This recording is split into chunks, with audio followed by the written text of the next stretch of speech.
Welcome to the Consult Club, your trusted space for real conversations about beauty, health, and personal growth. Here, we cut through the noise, bringing you expert insights and rigorously vetted products so you can feel confident in your choices and truly connected to yourself and others. I'm your host, Laura Beecham, founder of SHOPDERM. With my medical expertise and passion for skin health, I'm here to empower you with science-backed knowledge in the industry's most coveted, expert-tested beauty products. Because when it comes to skincare and self-care, you deserve nothing but the best. Hi, Caity. How are you? Doing well, thanks. How are you? Good. I'm so excited that we're getting to do this. This is actually our first time, actually talking and meeting, Yeah, which is crazy. yeah, So it's really exciting. it is exciting. And so you are in Canada, Yes. Vancouver. Pardon? In Vancouver Island. So I'm in Victoria. It's Okay. the capital of British Columbia. So really close to Seattle. Oh, nice, nice. hmm So how long have you been there? 23 years, maybe. I came here for university and never left. Never left. That's hmm me in Atlanta. I came here for grad school and here I am, never left. Yeah. So Caity is the founder, owner of Dear Lucy, which we are super excited to dig in on. Um, I want to kind of start with a little, so I know you have two girls. I think that one of them is definitely named Lucy. Yeah. And remind me of the other daughter's name. Chloe. So Chloe's 15 now and Lucy's 13. Oh my gosh. Okay, how hmm old were they when you started, like kind of had the vision? Like I want to hear the backstory of you being like, I want to start a skincare line. So it was Christmas of 2020 when I really thought, okay, I'm going to do this. We had just spent how many months Mhm. um, sitting at home, doing long division with our kids at the dining table. Mhm. And so I've been interested in skincare for a very long time. Typical story, struggled with hormonal acne in my 20s, Mhm. rolled right into melasma later on in my 30s, and have just been trying to strike a balance with my products and stuff. And there was just that, so during the lockdown, there was all of the content online about like, oh, the earth is healing itself. And then Because we there was one, yeah, and there was this one tanker ship that a whole bunch of the containers fell off on the Pacific Ocean, like kind of near our house. And it was just one of those kind of moments where I started feeling really yucky about my consumption. Also, we were all at home ordering packages every day. every day. Yep. And I also started, like everyone else, I think, really into skincare.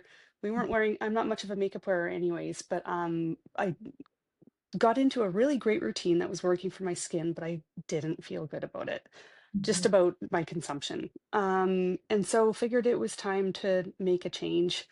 And it's tough because you always hear those founder stories like, oh, I didn't find anything like that on the market, so I made it. It's Yeah, like, no, yeah. there's a million products out there that work, and they were working for me. But I just wanted to do it a bit differently. I wanted better clinical testing, Mhm. and I wanted to have a part of what I do differently is my marketing and how careful I am with claims. Because I've fallen, yeah, I've purchased a lot of products based on kind of false promises, um, as I'm sure many people have, and it doesn't feel good. And so when I really started learning about the rules behind claims, it made me feel really strongly about how I was going to do it. Mhm. Which is a huge, so our platform or e-commerce platform, ShopDerm, we only carry products that we feel sort of meet the set clinical excellence requirement. And Dear Lucy is, or the marine antioxidant serum, which is a Dear Lucy product, is one on our list. And a huge reason for that is y'all did not perception studies, but true clinical trial studies. Mhm. And another thing that's big, and I know this is important to you, is looking at the price point. So I oftentimes look and I'm like, yeah, this is a really potentially a really great product, but why are they charging $300 for it? Mhm. When you can have, I mean, like the price point on the marine antioxidant serum is really, really wonderful for what it is, a THC ascorbate vitamin C that also has sustainability and, your three R's and is female founded. Like there's just so much there that comes Hmm. with that there's not a lot of transparency in a lot of the other quote medical grade skincare brands. Yeah, and the price point was really important to me, and it's tough because you still get comments all the time like, "Why is this so expensive?" And if people were to look at what the alternatives are for clinically vetted products, it's really, really reasonable. And I know that like it's not attainable for a lot of people. And so I'm a terrible salesperson. Right. If someone asks and like we don't have a sale on at the time, I'll ask them what they're using and probably tell them to finish their bottle first. And then there's a sale coming up now. And I always keep a list of people who've asked about it, and then I'll email them if there's a sale coming up. Mhm. Um, I'm I'm really careful about so the best I'm just not great at being a pushy salesperson. I really want people to find it and love it on their own. Um, and I really feel gross when I feel kind of tricked or scared into buying something. And so I'm just trying to do it differently so that people buy it because they're interested and they want to try it, not because they feel they need it, if that makes Yes. sense. Absolutely. So that's a huge, huge reason that I sort of launched the Consult Club portion of what we do, because I have this like weird story. When I moved to Atlanta, I went and got my hair done. And I'm from the Midwest. I'm from Ohio. And like, I don't know, getting your hair done wasn't that expensive in Ohio. And I moved to Atlanta and I went to the checkout and they told me how much it was going to be. And I was just so upset. And I felt so like uncomfortable and embarrassed that I was like, this is so expensive. And I now am like kind of like trapped in this place. And I talk about that with skincare. And I think about, when I see patients come see me in the office, they think I'm going to tell them that they need X number of syringes of filler and this expensive laser and all these expensive products. And the reality is, like, Hmm. even if you can afford it, that doesn't mean that's where you want to spend your money. And that's okay. Right. Like, that's a Yeah. big thing is like, you are in charge of that. And like for some people, and I personally think that a vitamin C is like a number one product for pretty much everybody, every skin type, particularly a THG ascorbate one. Yeah. So that's one where I'm willing to tell people I'd rather you spend your money on that and use, over the counter cleansers, moisturizers, sunscreens. Like we don't have to have everything be some expensive product. Hmm. And I also personally feel that the price point on that is very good, comparable to so many other products that are out on Hmm. the market.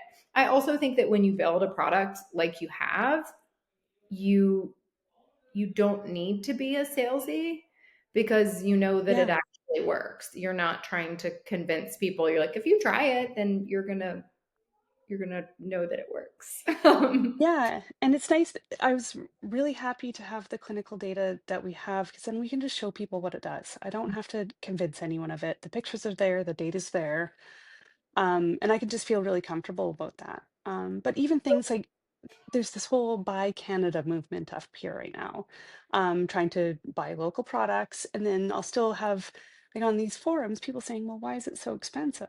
It's like we're paying way higher wages here. Materials are more, everything is more expensive when you make it locally. Mhm. Um, and so it's a really tough one. I'm very set on staying here in our production. And sure, if I was making it overseas, I think it's something like 1/12 of the cost or something. When I first did this years ago, calculating it all, it is so, so much cheaper to do it overseas, but that's just not what I'm doing. It's not what this is. And so it's going to have a bit of a higher price point. Yeah, yeah. And a lot of people aren't into skincare in the way that you and I are. And sure, you can just go get a whatever at the drugstore, and it's probably great. Yeah, yeah. So I don't create skincare, but I source and sell skincare that y'all have made. And even that is logistically difficult and not Hmm. margins are very slim in the skincare world. It's not something that you really is very lucrative. And for you, you're running like a very slim ship. It's you. Is that, do you have Yep. anyone else working with you right at this point? No, so my brother has started um, going through things like my email flows. He's like, why isn't there an email for, if someone abandons their cart? And I'm like, I don't know, it feels like it would be annoying. And so I turned it off. And so he's he's Yeah, doing some of that stuff now, but no, it's me. it's you. Yeah. Like every box that goes out, I'm putting the label on. It's Which is me too. it, Every yeah. order, handwritten, how to use it, when to use it. So you have this idea and then you go, like, take me a little bit through that. So you go and where do you even start? Like finding like a chemist, finding a chemical Mhm. engineer, like, So a cosmetic chemist is your first step. I was very lucky to find one who I love dearly and trust. Like I would give her a kidney. wow. Um, and and Is so she working with local her, to you? not to me, she's in Canada, Okay. but in Ontario. And so yeah, just working with her and with product development, one of the most important parts is the product brief. So it's a big document where you explain everything you're after, what you want it to feel like any other comparable products on the market. And it's really it's a really powerful tool. And then you start having your meetings together once they have the brief and talking about it. And then they'll make their first sample or set of samples and send them out. You try them all out, go back with your critique and any comments, and then you just go from there. They just keep tweaking kind of whatever iteration you liked best. And so, how expensive, and you don't need to give me like numbers, but like that's a big thing to take on Yes. by yourself with young kids. Like, is this going to work? Like, how is this going to succeed? And then you have to develop packaging and how do you, like, just the production in general, which we've talked a little bit about. Were there any moments throughout this process that you were like, this is just not worth it? Or, I mean, I'm sure there were. Most of the moments. Still. Um, I'm fine now. We're coasting. But yeah, every time there would be a new expense. So even packaging, sorry, I didn't realize how hard packaging would be. It's genuinely the hardest part of product development. Um, I Materials or getting the design? Which part was the hardest? um figuring out what you're going to use and sourcing it. The design and stuff, not such a big problem. I just hired that out because I do not have an eye for that stuff. But simply about what you are going to put this product into. And yeah, when we first started, we were going up to Tofino for a week. Tofino's like just a little town halfway up the island. And I just said, "Oh, it's okay. I'll bang the packaging out this weekend, and then we'll start surfing on Monday and that sort of stuff." And packaging took 9 months. I had no idea. And I Well, you remember, have high standards for your packaging. yes, but even without that, it takes a long time because not You have only to do you keep have to, yeah, you have to be. So there are some companies that just deal with packaging. They deal with factories and then connect you, and they're the middle people, Mhm. and help manage it all and make it a lot easier. They'll do design and stuff. I didn't have that budget. And Yeah. so I was reaching out to factories, all sorts of things. And for where I am, it didn't make sense to get packaging from Europe. Because of course it would be on a ship, then a train, maybe even a plane. But if I get it from Asia, one ship straight to us. So our packaging actually comes from South Korea. And I have a wonderful, wonderful team I get to work with for that. And I was, yeah, just really, really lucky to land there. Yeah. But it was a massive leap. Like it was, I think 3 or 4 times. I'm sure you What's have to, that? I'm sure there's a minimum. You have to Oh probably, yeah, it's outrageous. So like basically everyone you're looking at $10,000 MO or 10,000 MOQ. Um and so the expense right away is it's a ton. It's a yeah. ton of money. And the packaging I ended up going with in South Korea with sorry? So you've got the cost of formulating the product, then you've got Mhm. the cost of actually like producing it, purchasing Mhm. packaging, bottles, bottling it, and then you're setting on all this inventory. Yeah. Yeah, So and you're like, then I the don't know that. boxes too are not cheap. So like Yeah, yeah. every element of it, yeah, and then you just sit on it and hope it sells. Luckily it For the does. buyers. But yeah, every step was just terrifying because it's all so expensive. And every time I would see an invoice, I'm like, oh my God, like that's braces for a kid. Every Mhm. single expense, that's how I related it. It's braces. That's a year of horseback riding or whatever else. Yeah. Clinical studies were an undergrad. Um, Oh, I'm it's sure. So that I yeah, really want to talk about that. So I yeah, talk all the time about how so personally, my personal opinion and my like vision towards skincare is if you're going to ask me to spend $150 on a product, I want that brand to have done clinical trials. I yeah. think that that's important. I think that as a consumer, that seems fair. Now, I have never taken a product to production to know realistically the cost to do, let's say, a 12-week, even a 6-week clinical trial with, let's say, 30 subjects. How much are we talking? Well, it depends too if like how many studies you're doing within that. Like we did Okay. redness and pigmentation and radiance and wrinkles and um, what else did we do? Skin barrier. Yeah. Every time you add something on, like you can count on 10 grand. Yeah. Um, and then the whole study itself. So it just depends on how you design it, where you do it. We did ours in Montreal. So again, like I was really trying to keep everything local. Mhm. It was more expensive than doing it elsewhere. I'm sure. Well, and Um, you want it to be like an independent statistician, and you want this to yeah. be third party. It can't be like. So, did you at all consider? I feel like we have similar values that that was probably high on your list. Like, I Oh want yeah. the clinical trial data. Yeah, that's always been a big thing for me. What I'm always surprised by is how many products sell with perception study data only.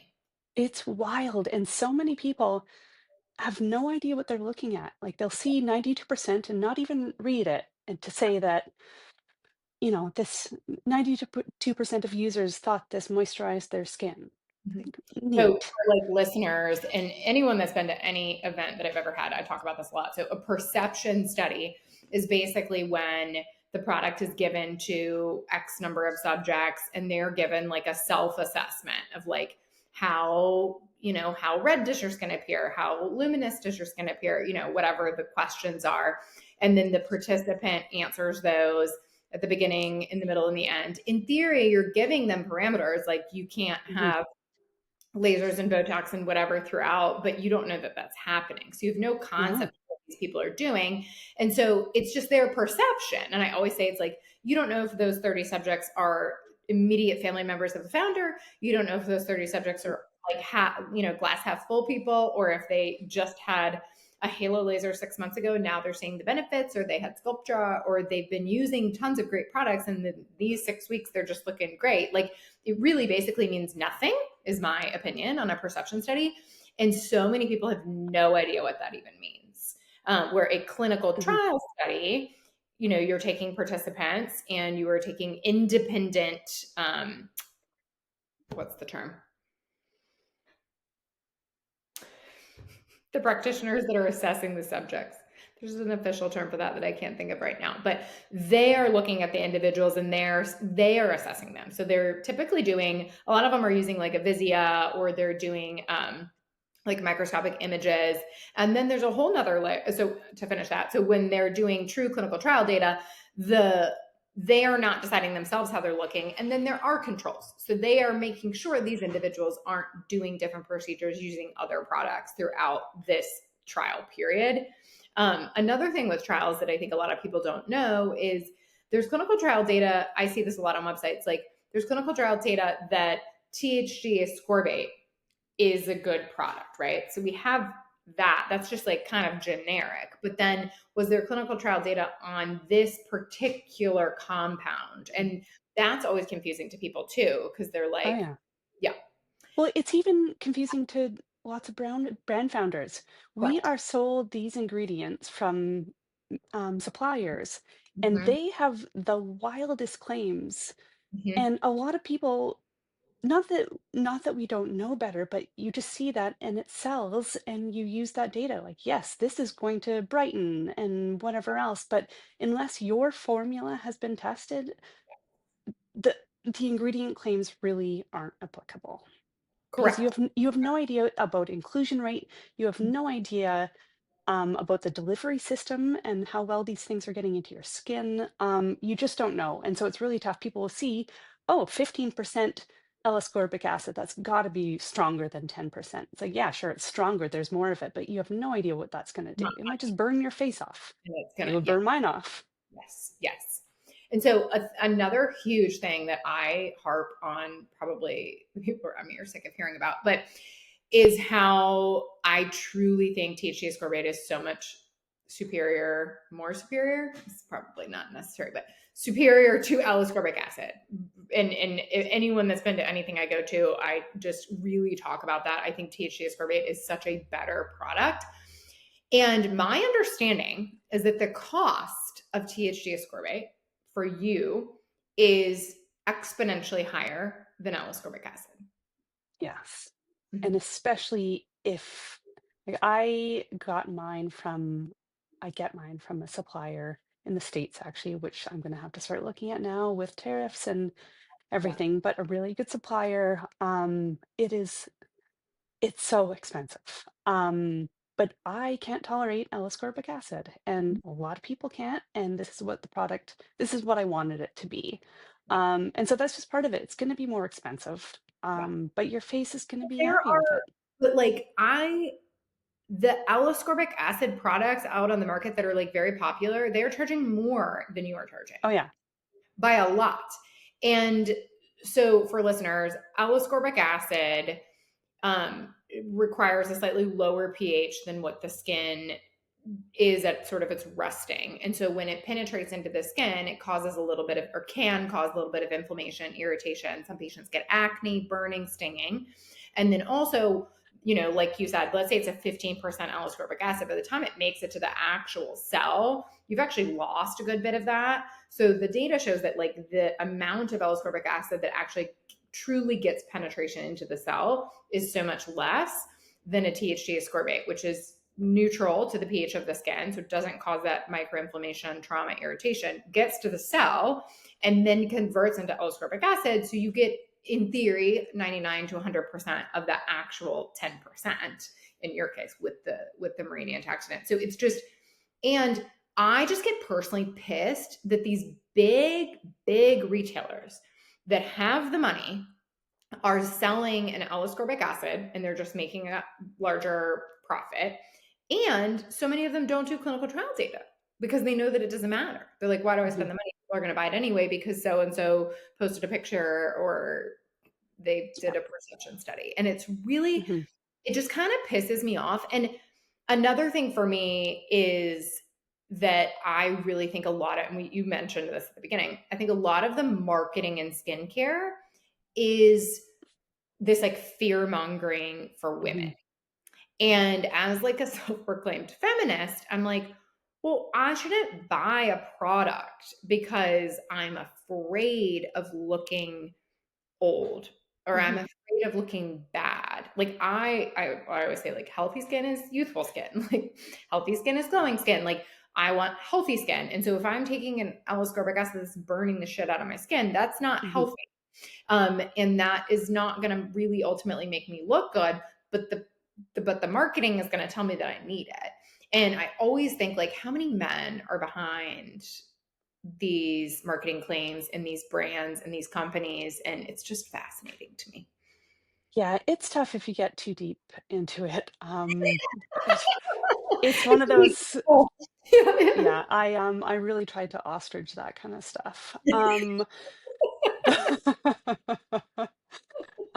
it's tough, and especially like I think we're talking about the same L-ascorbic acid product here.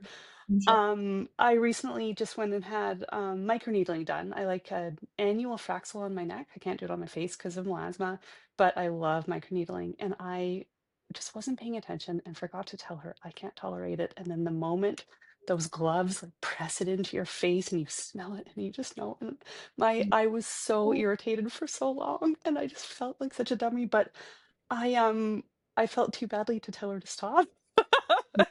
Oh, that's so funny. You're like, "I'm too nice. It's Yeah. fine. I'll just Well, burn." that's just it. Like my cheeks are already done, so let's just add the forehead too. Yeah, it's tough. Because they're known as the gold standard, but you know what? A lot of people can't handle it. And people, that's actually always, that specific statement is the thing that blows people's minds the Hmm. most when I talk about that. And to me, that's like the tip of the iceberg of how confusing the skincare world is, and that Oh we yeah. feel like we need to spend money on whatever feels like it's the most popular or the, has the biggest following, or I don't even know how people choose what they choose in the skincare world. It's always kind of fascinating to me. And I Hmm. try to ask people. So when I'm doing like a consult and I'm like, tell me what you're using. Sometimes I'm like, why did you pick this one? Because I'm Hmm. genuinely interested. Yeah. And it's usually like my sister uses it, or like the person that does my facials recommended it, or whatever. And I try to tell people, like, when you're deciding to get a product, ask yourself, like, number one, what's the active ingredient in this product? Like, what's the purpose of this product? What is it trying to do? And then number two, do I actually need that? Right? Because there's a lot of these claims about, like you said, like tightening, brightening, like sort of these generic, but ultimately, like, each active has kind of like a specific niche that you're kind of thinking about. And Hmm. so it's like, do you even need that? And then is that particular one the right one for you? Because we just sort of like I always compare it to fashion. Like, I love fashion. I find it like fun and fascinating. And I'm someone that would just sort of be like, I don't need this, but I want it. So I'm just going to like buy it because it's going to maybe make me feel good for a little bit to like Yeah. buy this new sweater. And I talk about, now I've gotten so much better about understanding the differences in the qualities of fabrics and where they're manufactured, and like thinking about the sustainability of that. And then also thinking about like the longevity and the quality, and like thinking about my wardrobe and being like, do I need another white sweater? Do I need another pair of denim? And so I say to people, that's like a good analogy with skincare, of like, just because, yeah, there are lots of great products, but that doesn't mean that we need all of them. We certainly don't need all of them at the same time.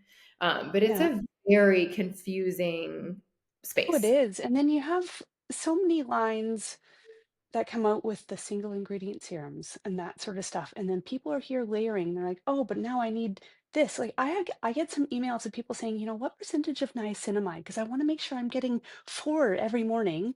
And then should I layer it with this and this? And I think the thing that people often don't realize is that when you're layering products, say you put on 3 toners and a serum before marine antioxidant serum, our serum was clinically tested on its own, Mhm. not with other stuff underneath it. Mhm. And so I just always wonder too, if people are adding, you know, they've got a 10-step routine, what's actually getting there? I don't know. Yeah. I don't know. No one knows that. Mhm. Um, of course, Mhm. we have theories about, you know, thinness and all that sort of stuff and how to layer. But in the end, you really don't know what's actually getting into your skin. And so it's a tough thing for me to say. And then also ask and try to do it not in a weird way, but like, why do you think, why 4%? Like, how is that a magic number? And I don't know why it is. It's always about niacinamide.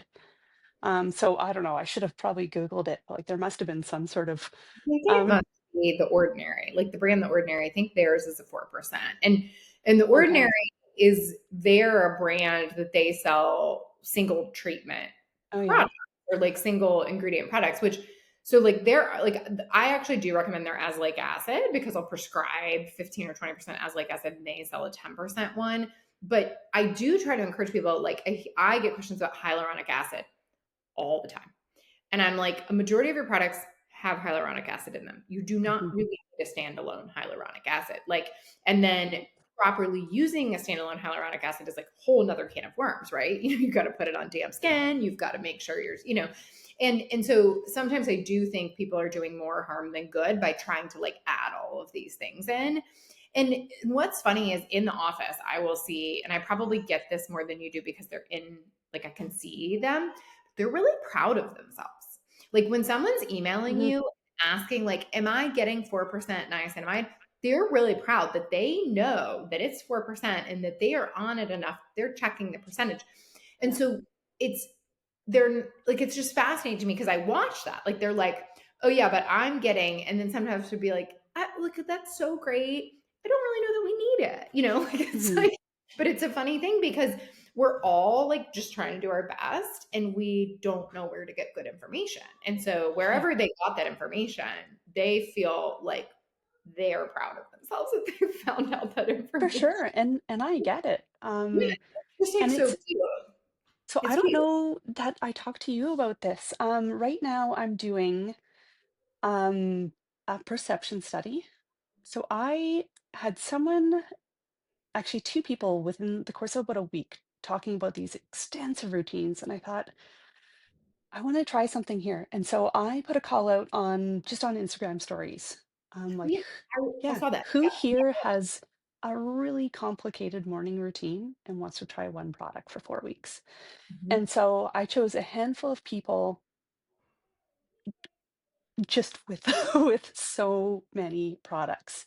Mhm. And we've gone through and calculated on average $700 routines in the morning before sunscreen.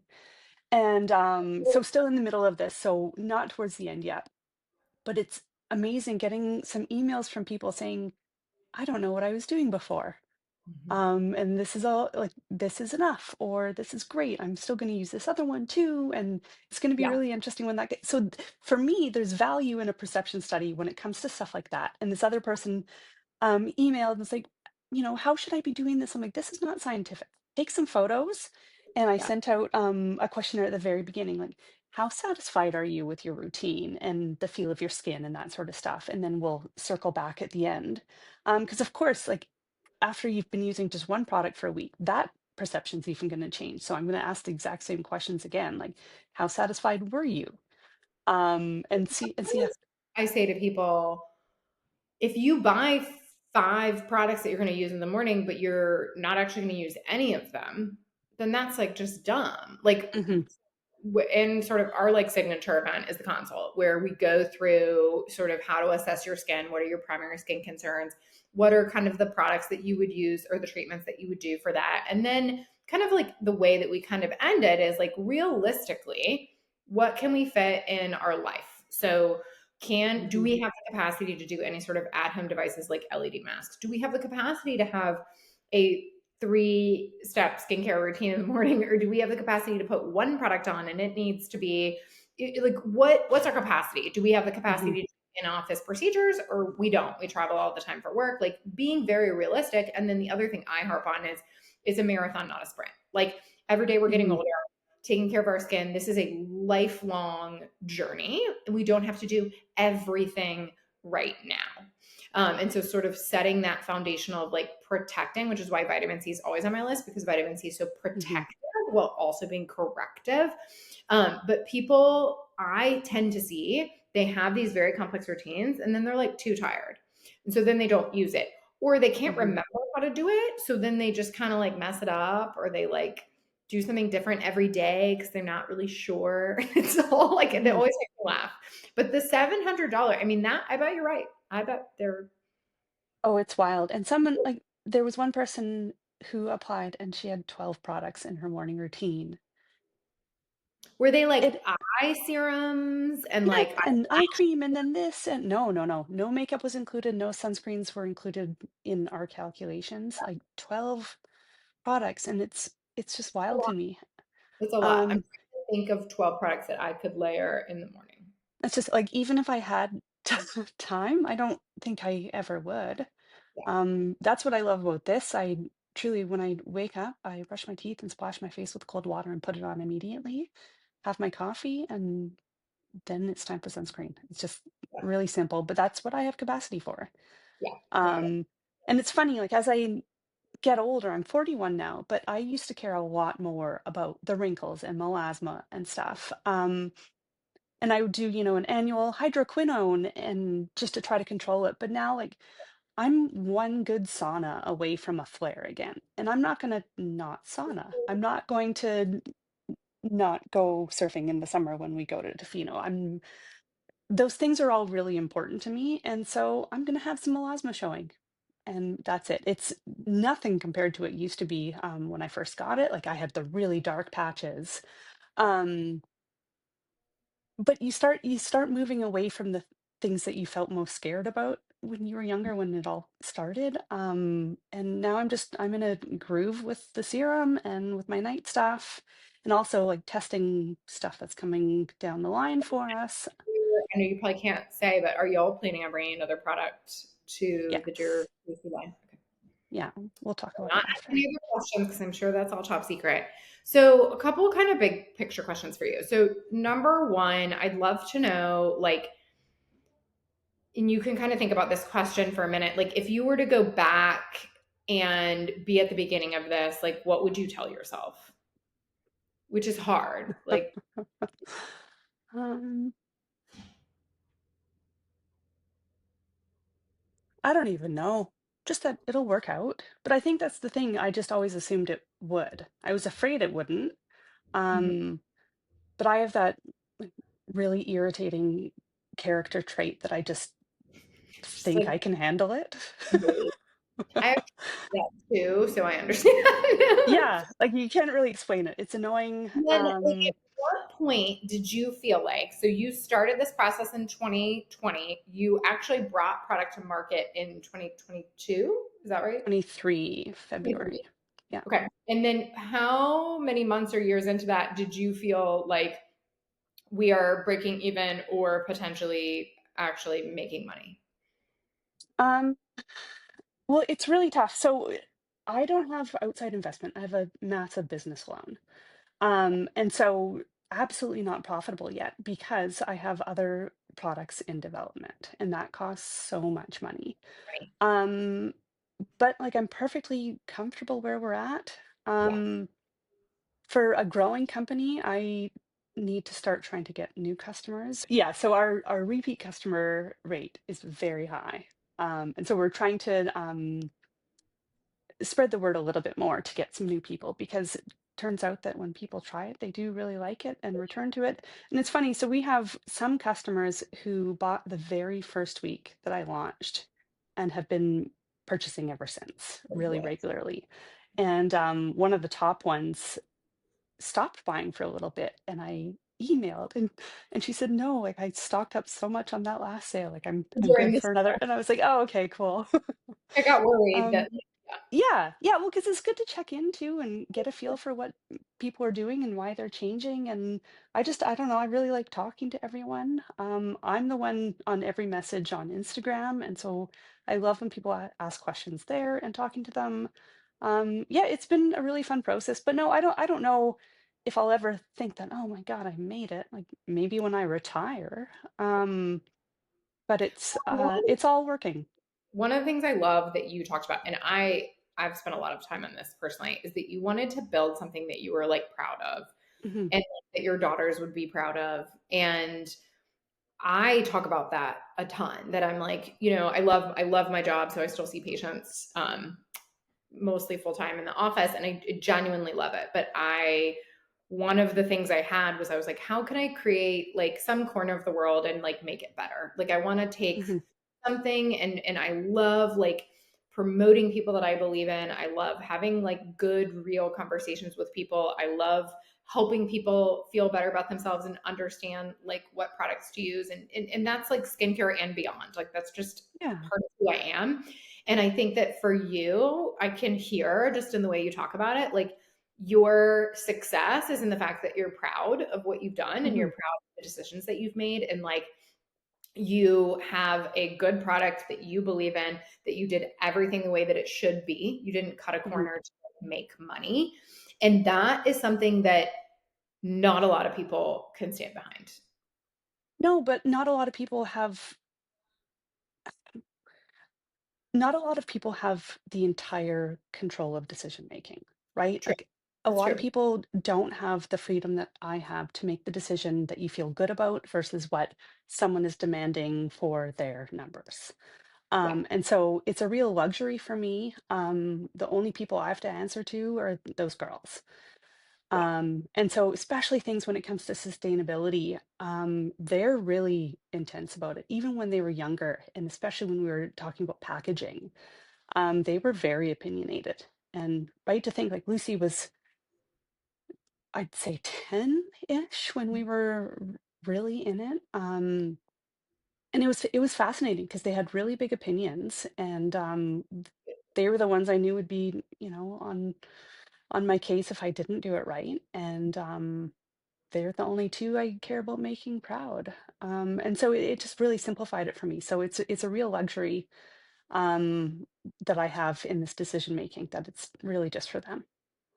which is just like, oh, it's just like the best. And it's like such a Yeah. reminder of like, especially in the world right now of like buying from small businesses and like supporting small businesses that are really, Hmm. really doing the right things and making those tough decisions and like standing by them. And I think that it's easy for us to like shop with big box retailers or whatever the Hmm. like the antidote to small businesses is, because it's convenient or because it's easy or because it's like you don't have to like, I mean, I think I hear people say like, well, it's easier for me to buy a product on Amazon because I'm already on there. Or I don't want to have to like create an account, or I don't like all these little things that I'm like, I mean, like, but this is like someone's livelihood and it's Hmm. something that they believe in and something that's important to them. And like, it's just, but we're all, I get it. Like I'm a mom with like a working mom, and it's we can't do everything perfectly. And I try to have a lot of grace around that. So I have a question for you as like a consumer. What can we be looking for in terms of like sustainability in brands? So like I get reached out to often from brands to like gift a product. And I try to be really good about going through and like aligning, like, do they have clinical trial data? Do I believe in the brand in general? Like their mission, their values. I can sometimes have a hard time like sifting through a website to figure out if I feel that they are like a sustainable brand. Like, are there certain things like types of packaging or types of ingredients, or what are some tips on like from a consumer, what would we be looking for? That might be hard to So answer. it is, because it's such a complicated thing, but there are a few things that I like to think about, and it goes against what a lot of people are starting to think now. The whole natural is best movement is Yeah. not what's best for the planet. Um, it Interesting. full stop. Because If if we I don't think about, like products because I see allergic reactions from them all the time. yeah, so So tell me about that. even say like bakuchiol, you know what, I'll be really opinionated here because I hate when people are like, oh, it's the alternative to retinol. I'm Yeah. simply talking about the raw material. It Okay. comes from a plant. Plants take water, and Hmm. it's a plant. It's only grown in some places. This is just an example.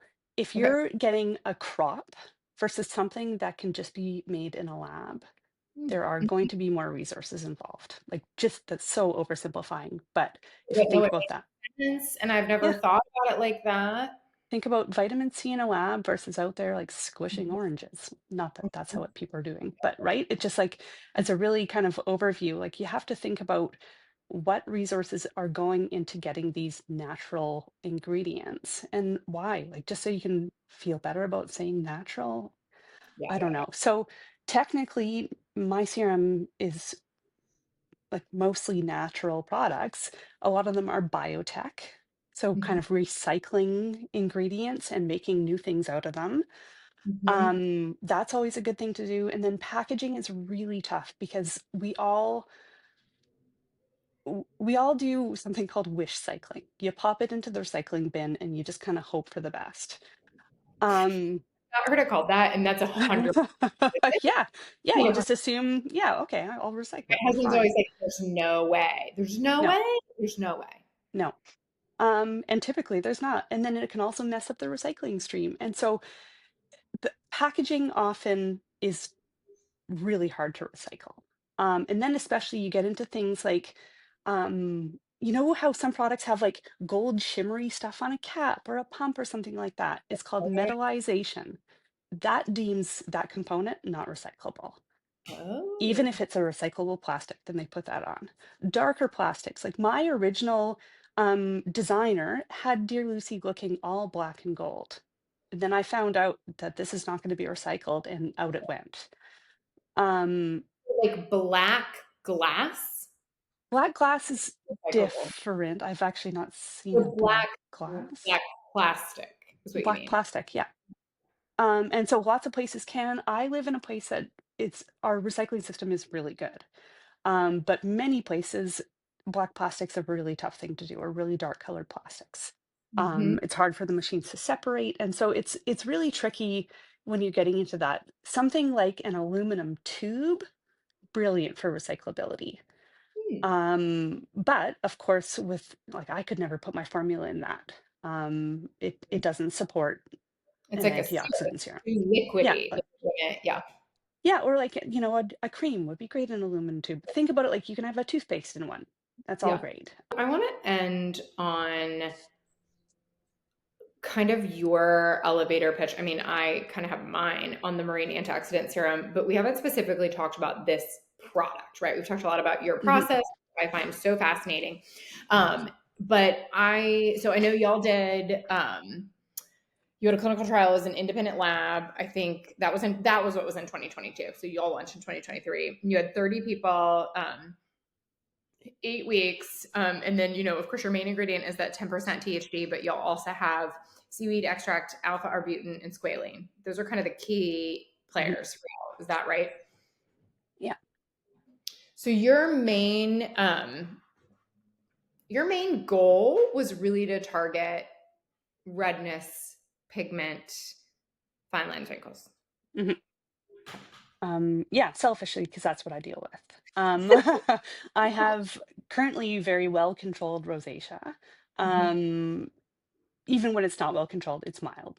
That's easy. But my melasma, it's a beast, and I have so much pigmentation from acne in my 20s. Yeah. So the product, quite simply, is just a multi-step routine in one bottle. Mhm. And it's like we've got the clinical data to support that it works. Because so many times you're buying products and it's such a leap of faith. It Um, and is. I don't want people to have to do that. And that's what's not sustainable either. Yeah, that's true. Right? If you're buying products that you're not going to use and you don't like, or they don't work for you. And of course, this isn't going to be everyone's favorite product. Right. But the less we can use, the better it is for the planet. It's very true. It's all very true. And like our world is so overconsumption and Mhm, I I certainly fall into this, but where people will say like, well, I bought this, it's just really cheap. And so I just thought I'd try it.